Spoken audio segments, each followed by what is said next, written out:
He stared at the judge, fingers trembling as he handed over the deed to the only home I'd ever owned.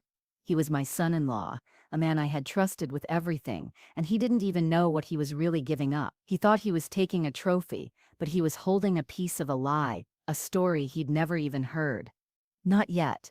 Before I begin this story, can you tell me where in the world you're listening to from? I had lived in the penthouse for 50 years, a sprawling fortress of glass and steel perched high above the city, a place where the sun rose and set in a blaze of color I felt I could reach out and touch. It was Elias's gift to me, a testament to his love, a grand gesture that felt less like a home and more like a museum after he passed.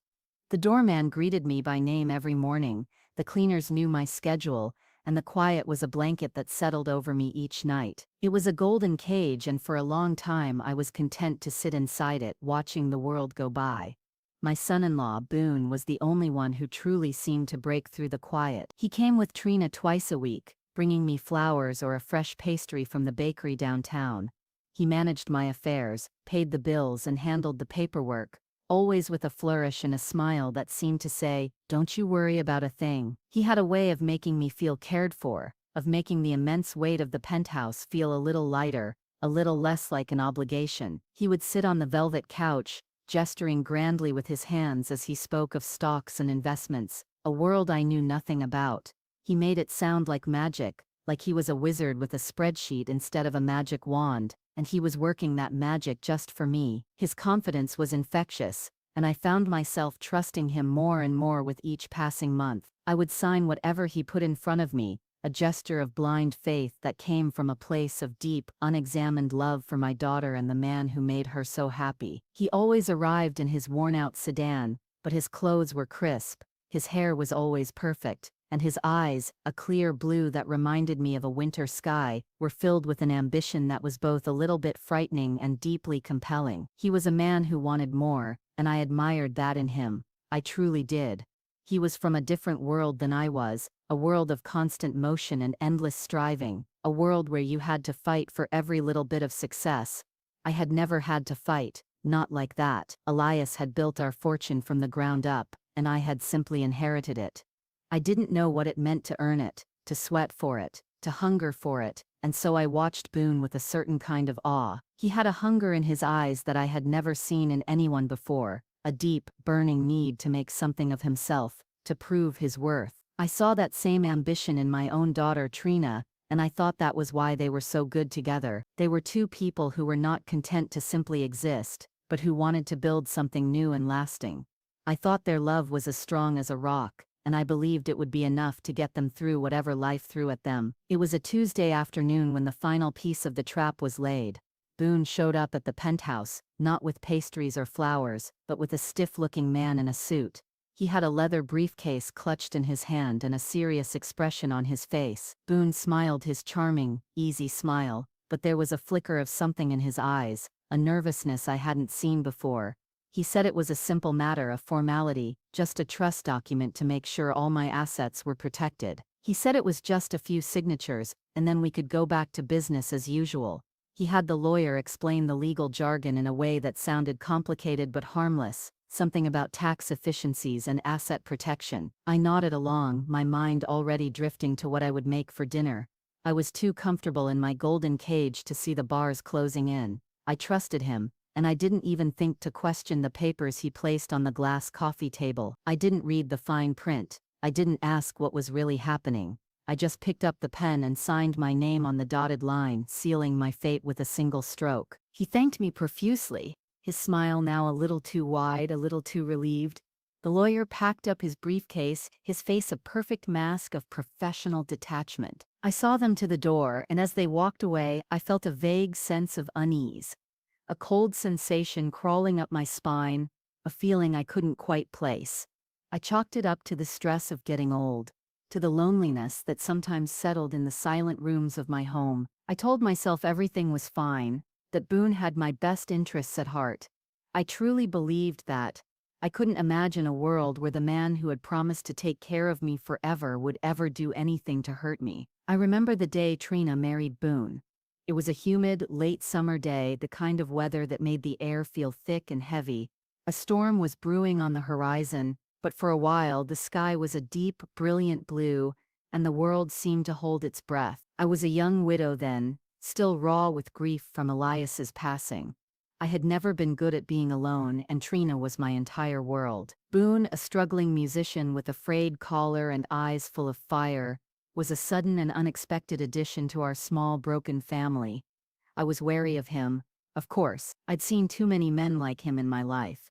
Men who saw a woman's wealth as a path to a better life, a shortcut to the success they felt they deserved. But Trina loved him, and her love for him was a fierce, protective. It was a love that didn't care about his lack of money, his endless string of bad luck. It was a love that saw something in him that no one else did, and I had to respect that. They married in a small, simple ceremony at City Hall, and I watched with a quiet sense of foreboding as Trina slipped a simple gold band on his finger. I saw the desperation in his eyes, the deep need to be accepted, to be a part of something bigger than himself. I saw it, and I couldn't help but feel a little bit of pity for him, and a little bit of fear. After the ceremony, we went to a small diner for a celebratory lunch. The rain had started to fall, a gentle drizzle at first, and then a torrent that hammered against the windows, a soundtrack to our new family's beginning. Boone had his hand on Trina's back, a possessive gesture that made me feel a shiver of unease. He looked at me, his eyes earnest and sincere, and said, "I know what you think of me, Odessa. I know you think I'm just some musician with no future. But I promise you, I will take care of your daughter. I will take care of you. I will not let you down. Ever." His words were a balm to my raw grief, a promise that felt as real as the rain outside. I looked into his eyes and I saw not just desperation, but a kind of fierce conviction, a stubborn will that refused to be defeated. I saw a man who truly believed in the words he was saying, a man who truly wanted to do right by us. I believed him. I wanted to believe him. It was a desperate kind of hope that made me vulnerable, a hope that made me lower my guard. I smiled and told him I knew he would, and I meant it. I wanted to see him succeed. He went on and on about all the plans he had for their future, about the small business he wanted to start, the home he wanted to buy for Trina. He spoke with such passion, such fire, that I found myself captivated, found myself rooting for him. He was like a force of nature, a man who simply refused to be beaten down by circumstance. He was so different from Elias, who had always been so steady, so quiet, so sure of himself. Boone was all fire and fury, a man who lived his life on the edge, a man who risked everything for the chance at something more. I was drawn to that. I had always been a quiet, reserved person, content to let the world happen around me. Boone was a whirlwind, and he swept me up in his plans and his dreams. I didn't know then that the very things I admired about him would be the very things that would lead to my ruin. I thought his ambition was a good thing, a healthy thing. I didn't know that it was a hunger that could never be satisfied, a hunger that would one day turn on me. That day in the diner with the rain pouring down outside, I felt a sense of peace I hadn't felt since Elias passed. I felt like I was part of a family again, a real family, not just a broken one. I had my daughter and her husband, and I had a promise made in the pouring rain that felt like a sacred vow. Trina, her face flushed with love and happiness, took my hand and squeezed it. Her voice was soft but firm, filled with a conviction that was so absolute it was almost frightening. "He's a good man, Mom," she said. "He'll never let us down. I know it." Her words were a confirmation of my own desperate hope, a seal on a pact I had just made with a man I barely knew. I looked from Trina to Boone, from her pure innocent love to his fiery ambition, and I truly believed her. A few days after I signed the papers, a subtle shift in the air of the penthouse was the first sign that something was wrong. It wasn't the kind of change you could see or touch, but the kind you felt. A cold draft where there should have been warmth, a new tension in the familiar quiet. I was walking through Elias's study, a room I had barely entered since he died, a room filled with the heavy scent of old books and his pipe tobacco. It was his sanctuary, a place he'd built for himself, a place where he kept his most treasured possessions. I had promised myself I would never touch anything in there, a strange kind of ritual I had created to keep him close. But that day I was drawn to the mahogany cabinet where he kept his rare coin collection. He had told me once that the coins were his retirement fund, his secret stash, the one thing he had that no one else knew about. He said they were worth more than the penthouse itself, a small fortune he had built one coin at a time. I had never looked at them, never cared to know their value, but now a strange impulse compelled me to open the cabinet and see them for myself. The velvet-lined drawers were all in their place, but when I pulled out the top one, my breath caught in my throat. The space where the most valuable coins had been was empty. The carefully organized rows were now nothing more than a few scattered pieces, a few pennies and a silver dollar that had somehow escaped the theft. A sickening wave of nausea washed over me, a cold dread that settled deep in my stomach. I knew what this meant. I knew what had happened. I knew without a shadow of a doubt that Boone had taken them, but I had to know for sure. I had to hear it from him, had to see if he would lie to my face. I called him, my voice trembling, and asked him to come over. He arrived within the hour, his smile still in place, but a new sharpness in his eyes. He sat on the couch, fidgeting with his hands as I told him what I had discovered. He didn't even try to deny it. He simply told me that he had sold them for a better investment, something that would provide a much higher return, something that was safer than just a few old coins gathering dust in a cabinet. He said he had done it for me, for my own good, to protect my asset. His words felt like a slap in the face.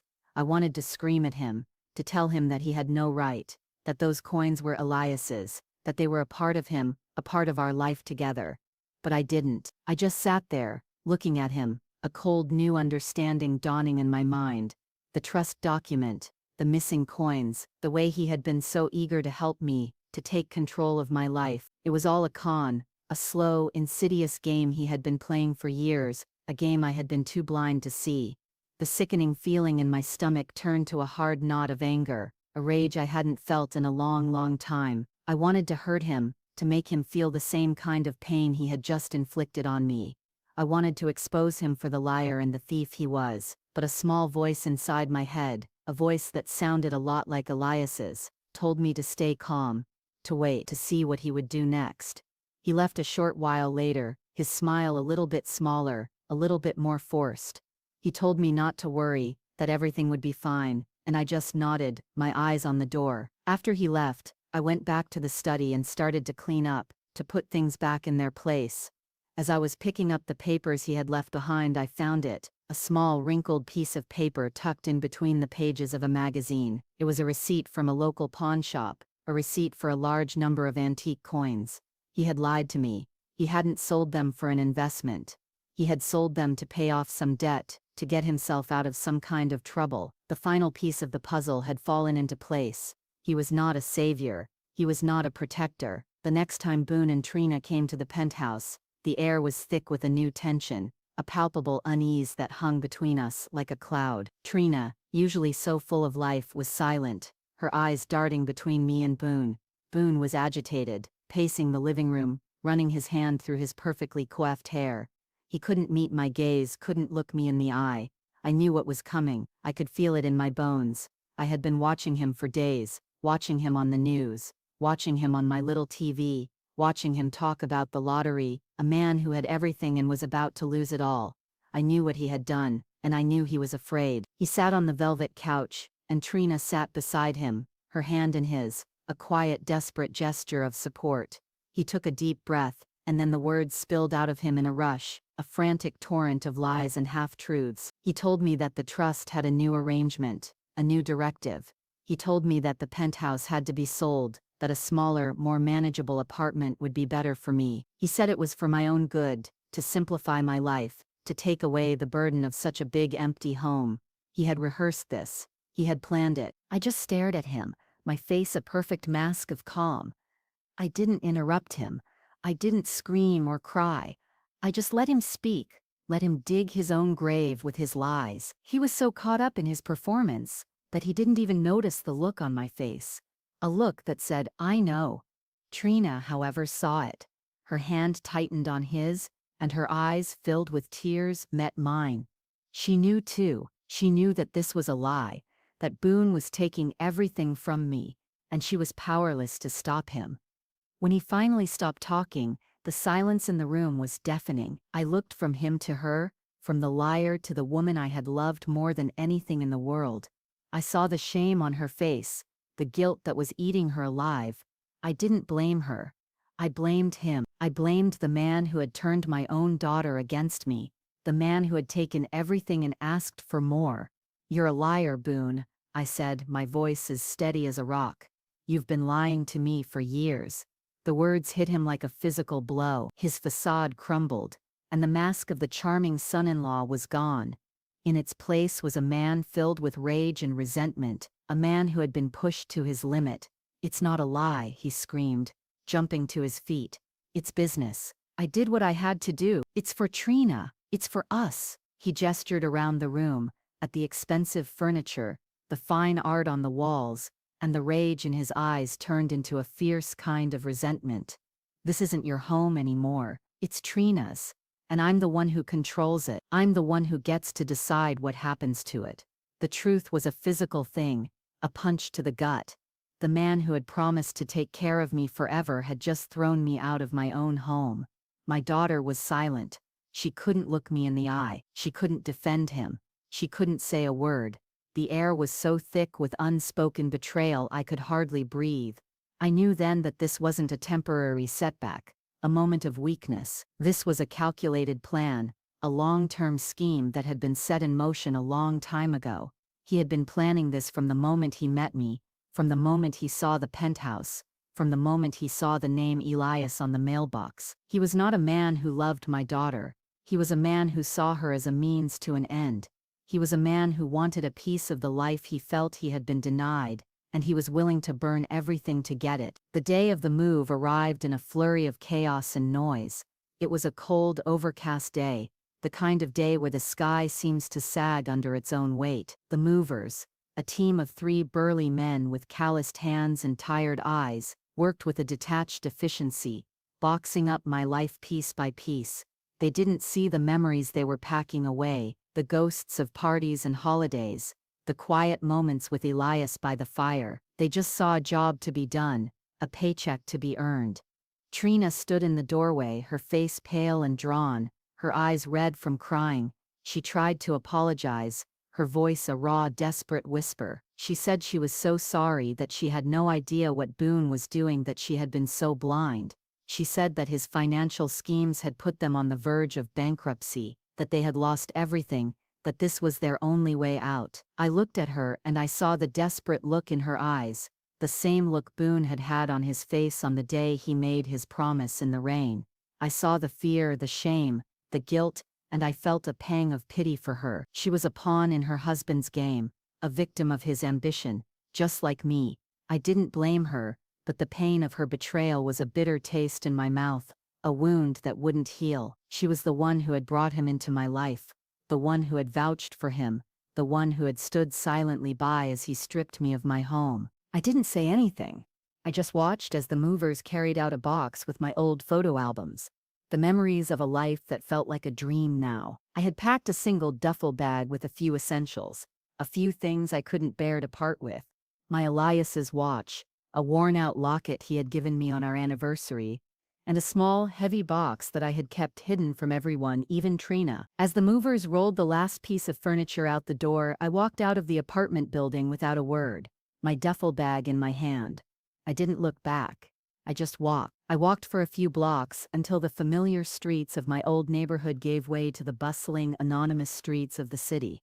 I was just a ghost, a lost soul with a duffel bag, a woman who had just lost everything. I felt the cold wind on my face, and I clutched the bag to my chest, a small, sad comfort.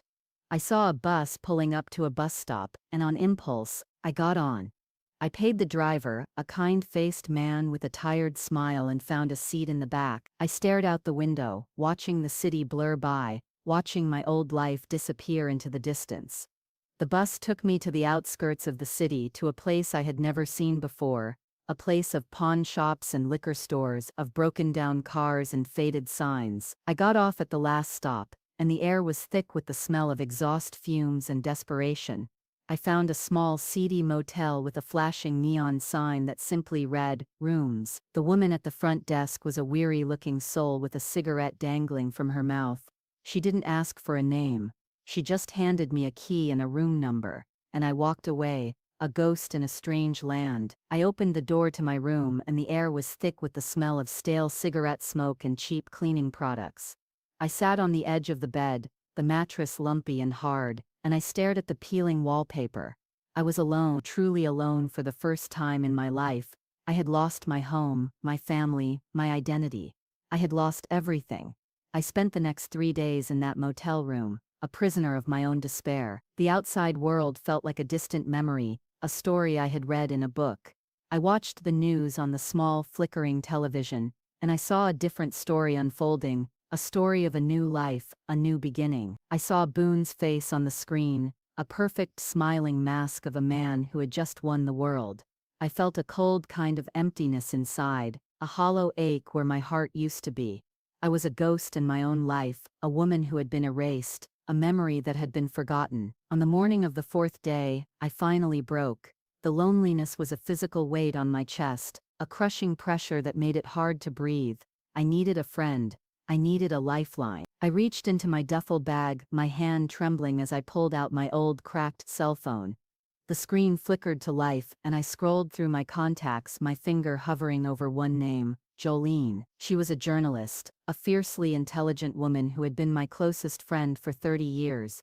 We had lost touch after Elias died, both of us too busy with our own grief to reach out, but I knew she would understand. I called her, and her voice, a warm, familiar sound that was as comforting as a warm blanket, was a balm to my raw soul. I told her everything. I told her about Boone, about the trust document, about the missing coins, about the way he had thrown me out of my own home.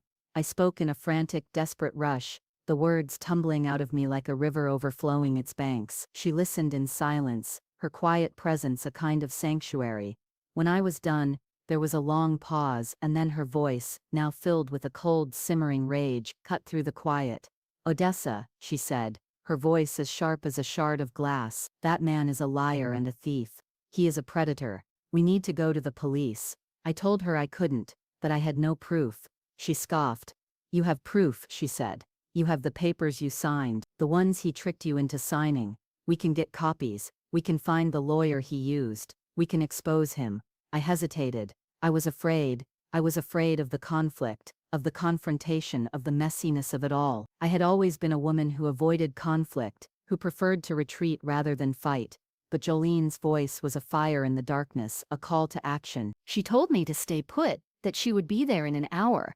When she arrived, she didn't just bring a plan. She brought a purpose. She brought a quiet fury that was a comfort to me, a fierce loyalty that was a source of strength. She went to the city courthouse, and within an hour she had copies of the trust documents. Documents that revealed the full scope of Boone's deception. The documents showed that the trust had been set up to give Boone complete and total control over all my assets, and that I had, in essence, signed away my right to my own life. It was all legal, all according to the letter of the law, but it was also a cruel and heartless betrayal, a cold and calculated act of theft. She looked at me, her eyes filled with a new kind of resolve, a fierce, determined light that I hadn't seen since she was a young reporter chasing a story. "He's a good man, he told you," she said, her voice a low murmur. "He promised he wouldn't let you down. He's a liar and a thief."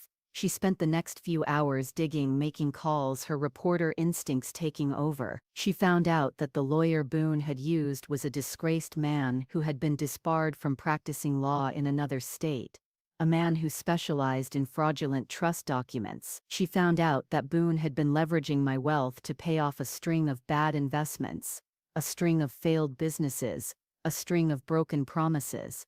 He wasn't a hero. The news broke a few days later, a sudden explosive headline that shattered the quiet despair of my life. It was a headline that was broadcast on every news channel, a story that was on the front page of every newspaper, a story that was on the lips of every person in the city.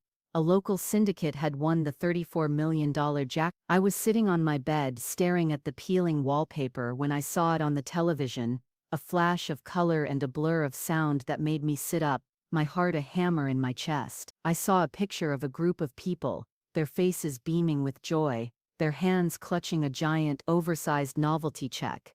And in the center of the picture, his smile a perfect, blinding mask of triumph, was Boone. My son-in-law, My son-in-law had won the lottery. My son-in-law had won $34 million. A sick, cold feeling washed over me, a wave of nausea that made me want to double over in pain. He had thrown me out of my own home, a man who had been a thief and a liar and a parasite, and now he had won the lottery. I remembered his words, the words he had used when he had told me about the new investment, the words he had used when he had told me that he had sold Elias's rare coin collection. He had been planning this all along. He had been taking my money to buy lottery tickets, to pay for his gambling habit, to fuel his desperate, unending need for more. The pieces of the puzzle, the pieces that had been scattered for so long, finally came together, forming a clear, horrifying picture of a man who had played me for he had used me, used my wealth, used my trust to fund a desperate, foolish dream, a dream that had finally come true. He was a man who had been given everything, a man who had been given a second chance, a man who had just won the world. I wanted to scream, to rage, to throw something at the television, but the anger was a cold, quiet thing, a silent fire that burned in my soul. I was too tired for fury. I was too old for rage. I was just empty, just hollow, just a shell of a woman who had been left behind. I wondered what he would do now. I wondered if he would remember me. I wondered if he would feel a moment of guilt, a moment of shame for what he had done to me. I wondered if he would feel a single pang of regret for the way he had thrown me out of my own home, the home he had been living in, the home he had been planning to sell. I wondered if he would remember the promise he had made to me, the promise he had made in the rain, the promise that he had just broken in the most spectacular way possible. I wondered, but I knew the answer. He wouldn't. He wouldn't remember me. He would just forget, and he would move on, and he would live the life he had always wanted, a life of wealth and luxury and power. I was a ghost to him, a fading memory, a woman who no longer mattered. I turned off the television, and the quiet of the motel room was a deafening sound, a sound of absolute and total loneliness. I sat on the edge of the bed, the mattress lumpy and hard, and I stared at the door. I was a woman who had nothing, a woman who had been left with only her pride, a woman who had been betrayed by the man she had loved like a son. I was a woman who had been left to die in a forgotten motel room, a woman who had been erased from the world. A sudden sharp knock on my motel door made me jump. The knock was insistent, a loud, frantic pounding that echoed in the small, cramped room. I got up, my legs trembling, and walked to the door, my hand on the doorknob. I peered through the peephole, and my breath caught in my throat. It was Boone, but it wasn't the Boone I had seen on television, the man with the perfect smile and the triumphant grin. This man was a ghost, a hollow shell of his former self. His clothes were rumpled, his hair was a mess, and his eyes, a clear blue that had once been filled with so much fire, were now filled with a frantic, desperate fear. His face was pale and drawn, and his hands, which had once gestured so grandly as he spoke of stocks and investments, were now clutched into tight, white-knuckled fists. He looked like a man who had just seen a ghost, a man who had just lost everything. I opened the door just a crack, and his eyes, filled with a desperate kind of pleading, met mine. "Odessa," he said, his voice a raw, desperate whisper. "You have to help me. You have to." I just stared at him, my face a perfect mask of calm. I didn't say anything. I just let him speak, let him spill his guts, let him dig his own grave with his words. He told me that his lottery ticket was in the penthouse. He told me that he had left it there by accident, a silly mistake, a careless act that was now threatening to destroy his entire life. He told me that he had put it in an old shoebox in the back of a closet, a place where no one would ever think to look. He said that a new alarm system had been installed in the penthouse, an alarm system that had a fail-safe that made it impossible to get in without a special code. He had the code, he said, but the alarm system was tied to a special kind of lock that he couldn't open. He was locked out of his own winnings. A man who had just won the world and was about to lose it all. He admitted that he had lied about the trust. He admitted that he had been in deep financial trouble, that he had lost everything, that he had been on the verge of bankruptcy. He admitted that he had hoped the lottery jackpot would save him, that it would be his one last chance, his one last shot at a new life. His confession was a torrent of shame and regret, a desperate plea for forgiveness that was so raw and so real it was almost heartbreaking. I listened to him, and a cold kind of satisfaction settled in my soul. This was it. This was the moment I had been waiting for. This was the moment the tables had finally turned, the moment the hunter had become the hunted. I was no longer a victim. I was the one with the power. I was the one who held his fate in my hands. He looked at me, his eyes wide with a desperate kind of pleading. "Please, Odessa," he said, his voice a low, raw sob. "Please help me. I can't lose this. I can't. I'll do anything. Anything you want." I just stared at him, my face still a perfect mask of calm. I didn't have to say a word. The look on my face said it all. It said, "I know." It said, "I know everything." It said, "I know you lied. I know you cheated. I know you stole from me." It said, "You have nothing. I have everything." He saw the look on my face and he knew. Boone's pleading intensified. The frantic energy of a man who has run out of options. He was a dog with its tail between its legs. A man who had lost his swagger. A man who had been brought to his knees. "I'll give you $1 million," he said, his voice a desperate whisper. $1 million. Just help me get the ticket." I just stared at him, my face a perfect mask of calm. $2 million, he said, his voice a little bit louder, a little bit more desperate. $2 million. It's a lot of money, Odessa. It's more than enough to get you a new place, a new life.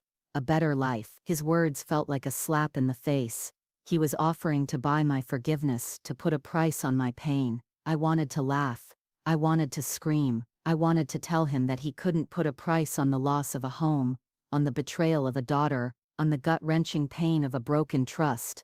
I wanted to tell him that he had lost the right to speak to me, to even look at me. "I don't want your money, Boone," I said, my voice as steady as a rock.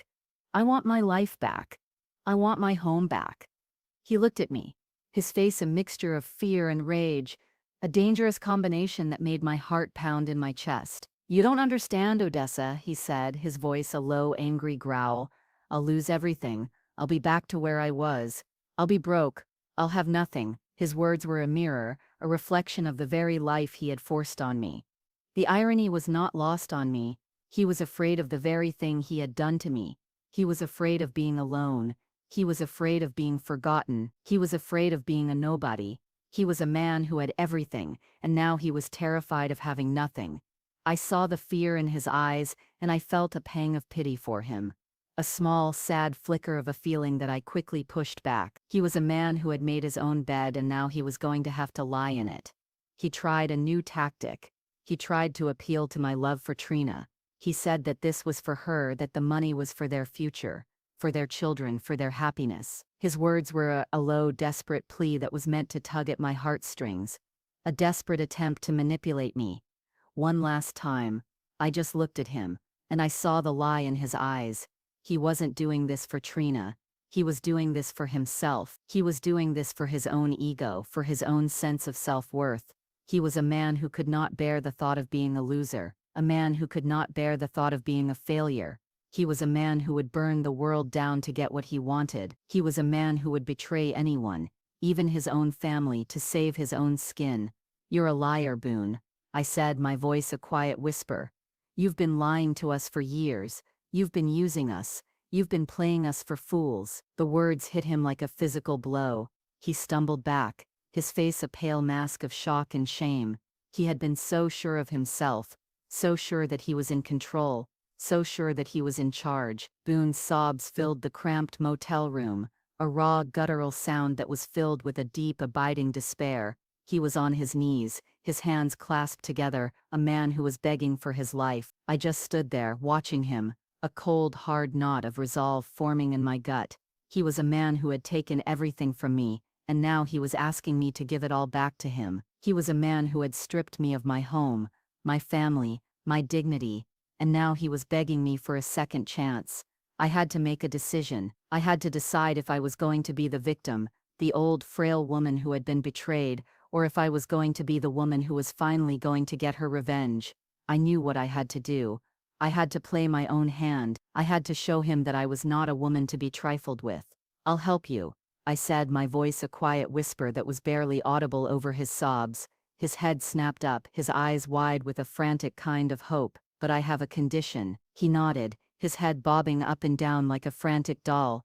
"Anything," he said. "Anything you want." "I want to go back to the penthouse," I said. "I want to retrieve a few more of my personal belongings, a few more things I couldn't bear to part with." He hesitated for a moment, a flicker of suspicion in his eyes. He was a man who was used to playing a con, and he was wary of a woman who was suddenly playing her own game. But his desperation won out. He was a man who had a lottery ticket worth $34 million, and he was willing to do whatever it took to get it back. "Okay," he said, his voice a low, raw whisper. "Okay, we'll go." As we drove back to the penthouse in his rundown sedan, a comfortable silence settled between us, a silence that was filled with unspoken tension, with unspoken lies, with unspoken secrets. I sat in the passenger seat, my duffel bag on my lap, my hand on the small, heavy box inside it. I looked at Boone, his eyes on the road, his hands on the steering wheel, and I saw a man who had no idea what he was walking into. He thought he was going to get his ticket and be gone.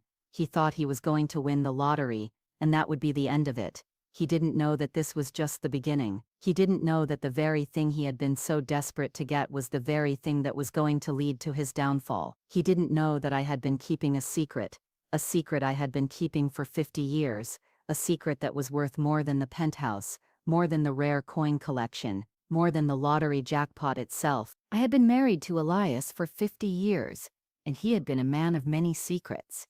He had been a man who had built his own fortune, a man who had started with nothing, a man who had worked his way up from the bottom. But he had never told me the full story. He had told me about the rare coins, about the art, about the stocks he had bought. But he had never told me about the real source of his wealth, the real secret he had been keeping from the world. He had left it for me to find. A final gift, a final test, a final act of love. Boone's face was a mask of confusion, a perfect picture of a man who had just been hit by a truck. He didn't know what I was talking about. He didn't understand. He thought that the only thing of value in my life was the penthouse and the lottery ticket. He thought that he had stripped me of everything, that he had won the game. He didn't know that the game had just begun. He didn't know that I had a hand of cards that he had never even seen. He just looked at me, his eyes filled with a desperate, frantic kind of hope, a hope that was slowly turning into a cold, hard fear. "What are you talking about?" he said, his voice a low, raw whisper. "What do you have?" I smiled, a small, sad little smile that was filled with a deep, abiding sense of victory. I was a woman who had been betrayed, a woman who had been left with nothing, and now I was a woman who was about to get her revenge. I reached into my duffel bag, my hand trembling a little bit, and pulled out the small, heavy box. It was a simple box, a wooden box that was as old as I was. It was a box that had been passed down from my father to me, a box that contained the full story of my life. I had kept it hidden from everyone, even Trina, because I knew that if it were ever to fall into the wrong hands, it would be used against me, used to hurt me, used to destroy me. I had kept it safe, tucked away in the back of my closet, a small, sad comfort that was a link to my past, a link to the woman I used to be. I held the box up, and Boone's eyes widened. He thought it was a box of jewelry. He thought it was a box of old coins. He thought it was a box of worthless trinkets. He had no idea what was inside. I opened the box and a gasp escaped his lips, a raw, guttural sound of shock and disbelief. Inside were not just coins, but a small collection of rare, antique first-edition books. They were old, their pages yellowed with age, their covers worn and frayed, but they were worth more than he could ever imagine. They were worth more than the penthouse. They were worth more than his lottery ticket. He looked at them, his eyes wide, his mouth agape. He didn't understand. He didn't know what he was looking at. He had spent his entire life chasing after money, chasing after a quick buck, chasing after a fantasy that had just come true. But he didn't understand that the real money, the real wealth, was not in the flashy new things. It was in the old, the worn, the forgotten. It was in the things that had a story to tell. I told him that these books were not just books. They were a part of something bigger, a part of a story that he had never even heard of. They were a part of a secret that Elias had been keeping from the world, a secret that had been passed down from his father to him. He was a man who had built his own fortune. a man who had started with nothing, a man who had worked his way up from the bottom. He had built his own empire one book at a time, one stock at a time, one coin at a time. Boone's mind was reeling, a frantic cyclone of confusion and disbelief. He couldn't comprehend what I was saying. He couldn't understand that the small, worn-out books were worth more than his lottery ticket. He was a man who had spent his entire life chasing after a number, a man who had spent his entire life believing that money was the only thing that mattered, the only thing that could make him happy. He didn't understand that the real wealth was not in the dollar signs. It was in the stories, in the history, in the legacy that had been passed down from my husband to me. He just looked at me, his eyes filled with a desperate kind of pleading, a plea for me to explain, for me to make sense of the madness. I was a woman who had been betrayed, a woman who had been left with nothing, and now I was a woman who was about to get her revenge. I told him that Elias, my late husband, had not always been the wealthy, successful man he had become. He had started his life as a simple man, a man who had worked for a wealthy and powerful family, a family who owned a successful publishing company. Elias had been a kind, gentle soul, a man who had a deep and abiding love for books, a love that was a balm to his lonely soul. He had worked for them for 20 years, a loyal and devoted employee, a man who was always there to lend a hand, to offer a kind word, to give a little bit of help. And on the day he retired, the family had given him a gift that was a testament to his loyalty, a gift that was a testament to his unending love for them. They had given him a small portion of their company shares, a small insignificant piece of paper that was worth nothing at the time. Boone scoffed, a raw, cynical sound that was filled with a deep and abiding sense of disbelief. "A few shares?" he said, his voice a low, raw growl. "A few shares are not worth more than a lottery ticket. You're lying, you're a liar." I just stared at him, a small, sad little smile on my face. I knew he wouldn't believe me. He was a man who couldn't see the value in something that didn't have a dollar sign attached to it. He was a man who had a cold, empty heart, a heart that couldn't comprehend a world where a gesture of kindness could be worth more than $1 million. I reached into the box, my hand trembling a little bit, and pulled out a small, worn-out piece of paper. It was an old stock certificate, its pages yellowed with age, its ink faded and worn. It was a testament to a time that had long since passed, a time when a man's word was his bond, a time when a simple gift could change a man's life forever. I held it up, and Boone's eyes, wide with a new kind of shock, met mine. He knew what it was, he knew that it was real. "This is it," I said, my voice a quiet whisper. "This is the real reason I kept the penthouse. This is the real reason I never left. This is the real reason I never sold it. This is a promise made in the rain, a promise that was a testament to my husband's love for me." He just stared at me, his face a mask of utter and complete defeat. He was a man who had just won the world, and now he was a man who had just lost everything. He had been so close to getting what he wanted, so close to getting a new life, a new beginning. The cold, hard reality of the situation hit me like a physical blow. Boone was right.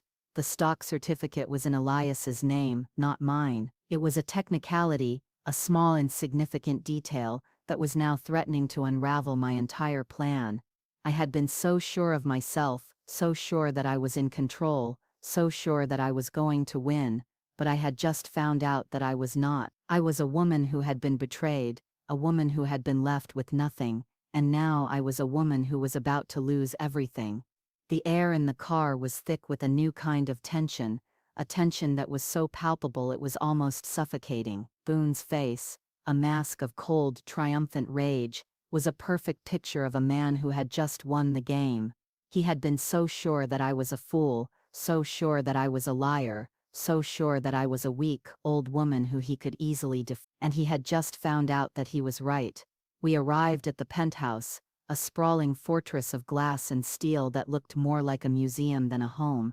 We got out of the car and the silence of the city was a deafening sound. Boone, a swagger back in his step, a new fire in his eyes, walked ahead of me, his hands in his pockets, a man who was about to get his revenge. I followed him, my legs trembling a little bit, my heart a frantic bird in my chest. He unlocked the door and the cold air of the penthouse was a slap in the face. It was a cold, empty place, a place that was no longer a home. It was just a house, just a building, just a shell of a life that had long since passed. Boone walked into the living room, and I followed him, my eyes on the floor. He went to the closet, a place where no one would ever think to look, and he pulled out a shoebox. He opened it, and a gasp escaped his lips. The ticket was there, the winning lottery ticket. He held it up, and his face, a perfect mask of triumph, was a sight to behold. He had won. He had won the world. "You see, Odessa," he said, his voice a low, raw growl. "I told you. I'm a winner. I'm a man who always gets what he wants." I just stared at him, my face a perfect mask of calm. I had been defeated. I had been outsmarted, I had been a fool.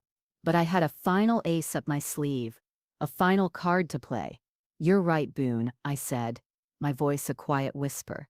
"You're a winner. But I'm a woman who knows a thing or two about playing a long game." His face, a mask of triumphant joy, was now a mask of confusion. He didn't understand what I was talking about. He just stared at me, his eyes wide, his mouth agape. "I filed a lawsuit, Boone," I said, my voice as steady as a rock. "I filed a lawsuit to dissolve the fraudulent trust, and my lawyer, Kala, just got a judge to grant a temporary injunction. The trust is frozen, and so are all of your assets. Your winnings are frozen. Your bank accounts are frozen. Your life is frozen." The words hit him like a physical blow. He stumbled back, his face a pale mask of shock and shame.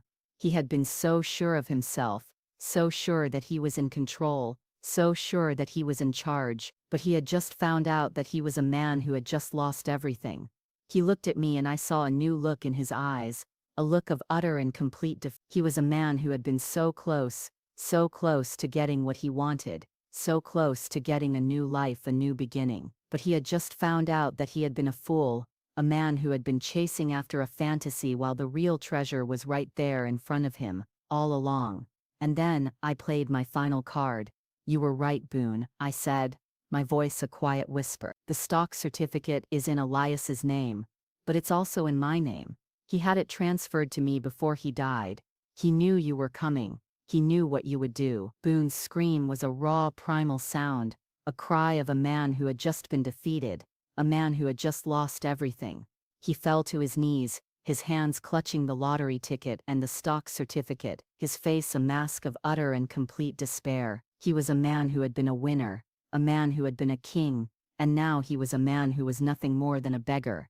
I just stood there watching him, a cold, hard knot of resolve forming in my gut. I had been betrayed, I had been left with nothing, and now I was a woman who was about to get her revenge. He looked up at me, his eyes filled with a desperate, frantic kind of hope. He was a man who had a lottery ticket worth $34 million, a man who had a stock certificate worth a fortune, and now he was a man who had nothing. "Please, Odessa," he said, his voice a low, raw sob. "Please drop the lawsuit. I'll give you half. I'll give you half of the winnings. I'll give you half of the fortune. Just please, please drop the lawsuit. I can't lose everything. I can't." I just stared at him, my face a perfect mask of calm. I didn't want his money. I didn't want his fortune. I didn't want his life. I just wanted my life back. I just wanted my dignity back. I just wanted my revenge. But as I looked at him, I saw not a greedy son-in-law, not a liar, not a thief. I saw a scared little boy, a man who had been pushed to his limit, a man who had been broken by his own ambition. I saw a man who had been given everything, and had lost it all. I saw a man who was just a victim of his own greed, and in that moment I felt a pang of pity for him, a small sad flicker of a feeling that I quickly pushed back. He was a man who had made his own bed, and now he was going to have to lie in it. I told him that I would drop the lawsuit, but I had one condition. "You will give the entire $34 million to Trina," I said, my voice as steady as a rock, "and you will walk away. You will walk away from my daughter. You will walk away from this life, and you will never come back." His face, a mask of hopeful relief, was now a mask of utter and complete defeat. He was a man who had just won the world, and now he was a man who had just lost it all. He looked at me, his eyes wide with a desperate kind of pleading. "I can't," he said. "I can't do that. I can't lose everything." I just stared at him, my face a perfect mask of calm. "You have no choice," I said. "I have the stock certificate. I have the power. I have the leverage." Boone walked away, a ghost in the vast, empty rooms of the penthouse. He walked away from the winning lottery ticket. He walked away from the stock certificate. He walked away from the life he had always wanted, the life he had always dreamed of, the life he had always believed was his. He just walked away, a man who had been defeated by his own ambition, a man who had been broken by his own greed. I watched him go, a small, sad feeling settling in my soul. I had won. I had won the game. I had gotten my revenge. But I had lost so much. I had lost my home. I had lost my daughter. I had lost my old life. And now I was a woman who had to start all over again. A few days later, Trina called me, her voice a raw, broken sob. "Mom," she said, her voice a whisper that was barely audible. "He's gone. He left me. He left the money. He transferred the entire $34 million to my account." I smiled, a small, sad little smile that was filled with a deep, abiding sense of victory. I had done it. I had saved my daughter. I had saved her from the man who was a liar and a thief. I had saved her from a life of misery. She told me that Boone had left a note, a simple note that said, "I'm sorry. I'm a coward. I couldn't do it. The money is for you. Live the life you always wanted." She asked me to come back, to move back into the penthouse, to live with her. She said that she wanted to give me my old life back.